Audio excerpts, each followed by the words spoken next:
రాష్ట్రానికి భారీ ఎత్తున పెట్టుబడులు వస్తున్నాయి. ముఖ్యంగా తిరుపతి జిల్లాలోని శ్రీ సిటీకి కంపెనీలు పెద్ద ఎత్తున వస్తుండడం విశేషం. అక్కడ 5,000 కోట్లతో ప్లాంట్ ఏర్పాటు రంగం సిద్ధమైంది. మే 8న భూమి పూజ జరగనుంది. దీని ద్వారా ప్రత్యక్షంగా పరోక్షంగా వేలాది మందికి ఉపాధి లభించనుంది. మరోవైపు అమరావతిలో రతన్ టాటా ఇన్నోవేషన్ హబ్ ఏర్పాటు కానుంది.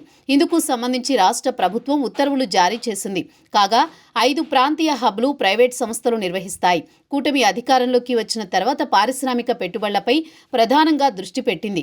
పెద్ద ఎత్తున పరిశ్రమలను రాష్ట్రానికి తెచ్చే పనిలో పడింది. ఇప్పటికే ప్రముఖ కంపెనీలు, సంస్థలు రాష్ట్రంలో పెట్టుబడులకు గ్రీన్ సిగ్నల్ ఇచ్చాయి.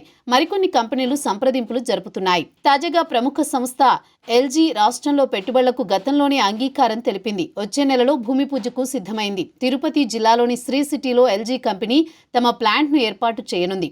ఈ మేరకు గత ఏడాది నవంబర్లో ఒప్పందం చేసుకోగా ప్రభుత్వం 2,004 ఎకరాల భూమి కేటాయించేందుకు అంగీకారం తెలిపింది. ఎల్జీ కంపెనీ దాదాపు 5,000 కోట్ల రూపాయల పెట్టుబడి పెట్టనున్నట్లు తెలుస్తోంది. ఎల్జీ ప్రపంచవ్యాప్తంగా సుపరిచితమైన సంస్థ. ముఖ్యంగా ఎలక్ట్రానిక్ ఉత్పత్తులకు పేరెన్నికగన్నది.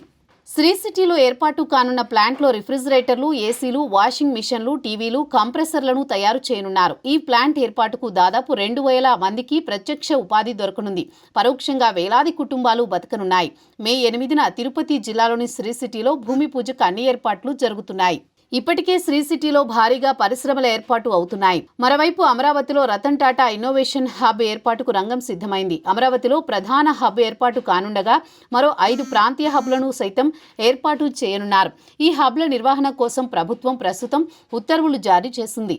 పాలక మండళ్లు వీటి కార్యకలాపాలు పర్యవేక్షిస్తాయి. ప్రాంతీయ హబ్లను ప్రైవేట్ సంస్థలు చూసుకుంటాయి. ప్రభుత్వంతో పాటు ఏపీ ఇన్నోవేషన్ సొసైటీ కూడా సహాయం చేయనుంది. ప్రాంతీయ హబ్లుగా విశాఖపట్నం, రాజమండ్రి, ఎన్టీఆర్, తిరుపతి, అనంతపురంలో ఈ ప్రాంతీయ హబ్లు ఏర్పాటవుతాయి. వీటి నిర్వహణను ప్రైవేట్ సంస్థలు చూసుకుంటాయి.